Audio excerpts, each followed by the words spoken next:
Khir tu le ngai thatu te in zawa in chibai ve kule win hi Mars ni som paruk kumsang hi som ni paruk tho chan ni ni ya tun chuma hian tun la ya tlang kang rap thak tak thleng hi kan bi chiang do nanga soita kang khan khovel mun sang sanga tlang kang awanga boina le har sat na thleng mek hriat tur hi atam khop maya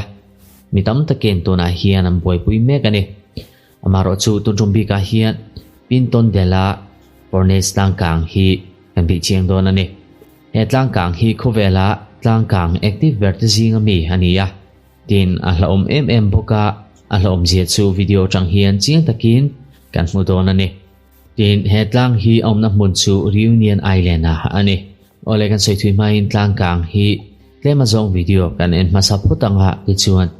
soi chun zom le don ne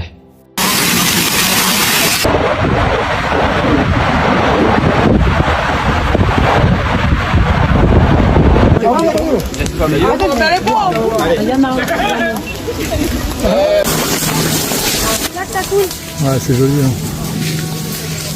Kan en takang khan tlang kang changa lo chuak lava tam tak chu mun tin maya aluang dara tin heng lava te hian kong pui eng mazat andang ping boka tin chumi pi alama kang ngei na satak ati chuak boka mun tam taka boina achuak ani India rama intihlin na dosan rin tla berbol mosplay akalu lo mache kausani Mukherjee tana loading e mosplay kalklang hian met zong zong thonin HD quality in theidona te chuan cricket match a hian loman thata gidong theidon jili game sa ivoi kha deposit na chengsang kha didong hal theidon poisa thuna also mina him pleya UPI le bank transfer mangina ti thei mosplay app hi tuna download la chengzan hi dong theidona Facebook angai dani thole chuan chengzan hi dang azawa in chengzali dong theidon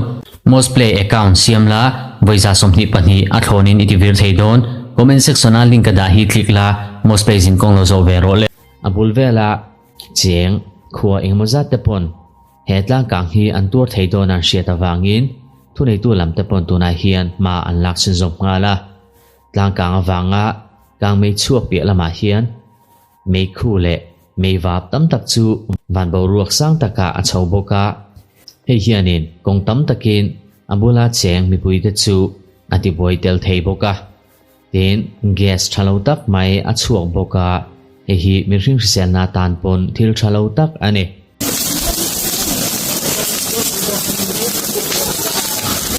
Elle est là?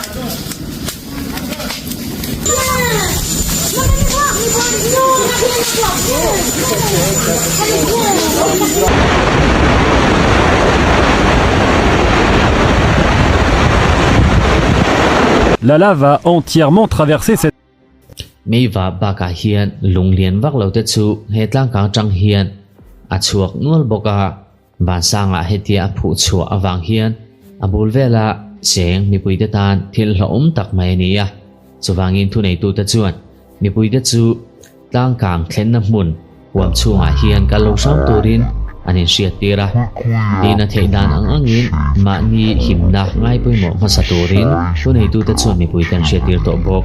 route nationale pour la première fois depuis presque 20 ans.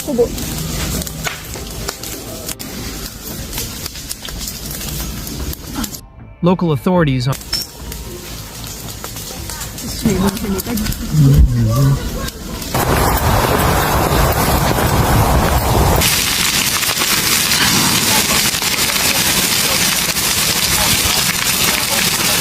emergency team te chuan tuna hian uluk takin lava luan na hmun te hi anvil reng boka achan chu heng lava te hi abulok khuwa te hian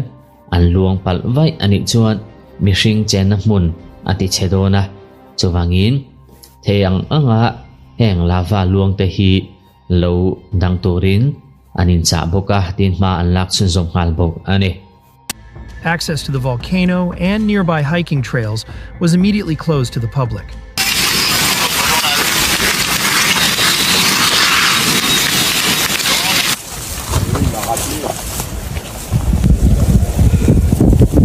Que le piton de la fournaise est entré en éruption. Progressivement, les coulées de lave avancent vers l'océan.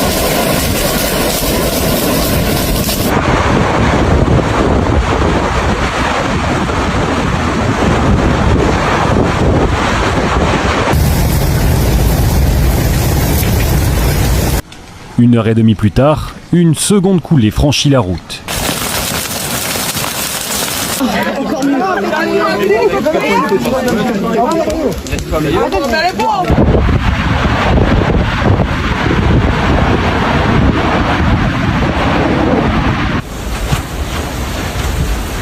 Lava luang mek hian ramngo engmozat chu ambo to buka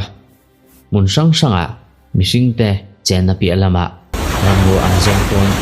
Minor damage was reported in isolated regions where falling ash and volcanic debris affected roads and agricultural land. Farm te chu ati chemel buka anin le lo te po tun din na ichate ni to na bangin yung ko rin ang sabo.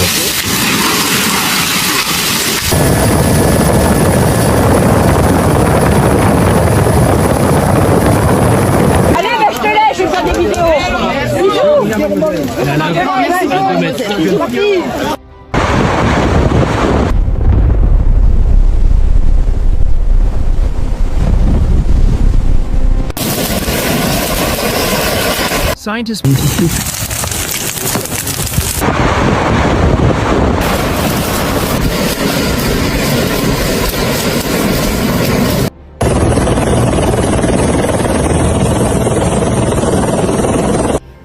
tlang kang wang hian chiat na lian tham lu tuk thleng hriat tur om lova maro chu mun then khata heng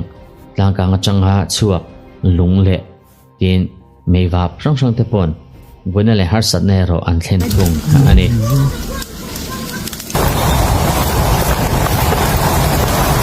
don't forget ole kha kha pinto della cornesa tlang kang nimin pia loka thil thleng chungchang kan dalan thei chu nia video khan ching takin boina le har sanan to dan tur chu kan mu thiamin karinga elo po hi khovel mun sang sang tlang kang thleng mek hria tura tam chho mek zela nima sela kan soi mek pinto dela ero hi chuan nuna chane mo hliam turan om thu report aum lo hlo ani